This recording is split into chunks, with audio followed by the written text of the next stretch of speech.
அனைவருக்குமே வணக்கம். சற்று முன் கிடைத்திருக்கக்கூடிய ஒரு மிக மிக முக்கியமான செய்தி ஒன்று வெளியாகியுள்ளது. சற்று முன் மீண்டும் கண்ணீருடன் சிறைக்கு சென்ற செந்தில் பாலாஜி கதை முடிந்தது. இது மாதிரி செய்திகள் வெளியாகிருக்கு.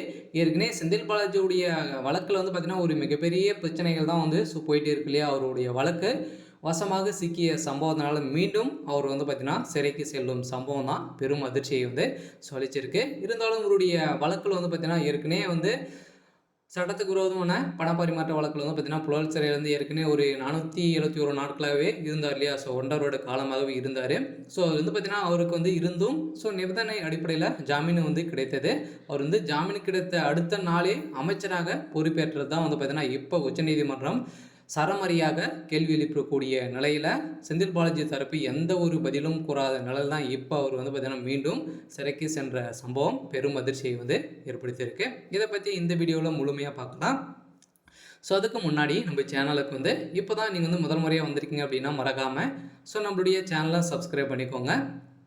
ஸோ வாங்க வீடியோக்குள்ளே போகலாம். ஸோ ஏற்கனவே பார்த்தீங்கன்னா அதிமுக தான் ஒரு அமைச்சராக இருந்தாலே போக்குவரத்துறை அமைச்சராக இருந்தார். ஸோ அப்போ பார்த்தீங்கன்னா வேலை வாங்கி தருவதாக கூறி பண மோசடியில் ஈடுபட்ட வழக்கில் அமைச்சர் செந்தில் பாலாஜி உள்ளிட்ட 145 பேர் மீது பார்த்தீங்கன்னா எம்பி எம்எல்ஏக்கள் மீதான வழக்குகளை விசாரிக்கும் சிறப்பு நீதிமன்றத்தில் இன்று பார்த்தீங்கன்னா நேற்று நேரில் ஆஜராகியிருந்த நிலையில் அவருடைய வழக்கில் அனைவரையுமே பார்த்தீங்கன்னா இது செய்தது அனைத்துமே குற்றம்தான் அப்படின்ற மாதிரி பார்த்தீங்கன்னா ஒத்துக்கு கொண்டிருக்கும் நிலையில் தான் இப்போ பார்த்தீங்கன்னா செந்தில் பாலாஜியுடைய கதை திடீர்னு கைது செய்து அமலாக்கத்துறையால் இப்போ பார்த்தீங்கன்னா அவருடைய கஸ்டடியில் தான் இருக்கார்.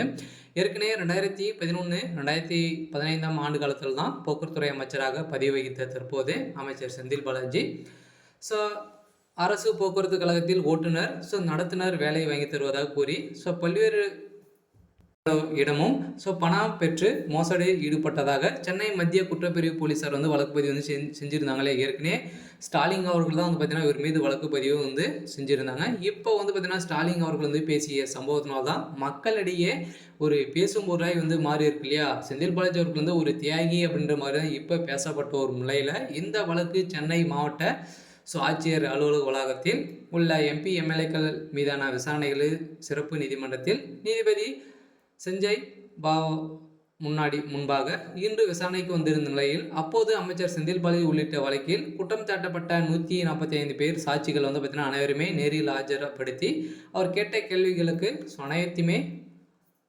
பதில் கூறிய சாட்சியர்கள் பார்த்தீங்கன்னா இதில் இன்னும் விடுபட்ட சாட்சியர்கள் அனைவரையுமே ஆஜர்படுத்துமாறு உத்தரவிட்டிருக்கும் நிலையில் அவங்களுக்கு அனைவருக்குமே சமண அனுப்பியிருக்கும் நிலையில் தான் இப்போ அவருடைய வழக்கு கூடிய விரைவில் முடிக்கக்கூடிய நிலைமைக்கு போயிருக்கு. இருந்தாலும் அமைச்சர் செந்தில் பாலாஜி அவருடைய ஒட்டுமொத்த கதையும் முடியக்கூடிய அளவுக்கு இப்போ சம்பவங்கள் நடந்திருக்கு. இப்போ வருகின்ற சட்டமன்ற தேர்தலுக்குள்ளே போட்டியிட முடியாத நிலைக்கு அவர் சிறையில் இருக்கக்கூடிய நிலைமை வந்திருக்கு. இருந்தாலும் என்ன நடக்க போகுது அப்படின்றத வெயிட் பண்ணி பார்க்கலாம்.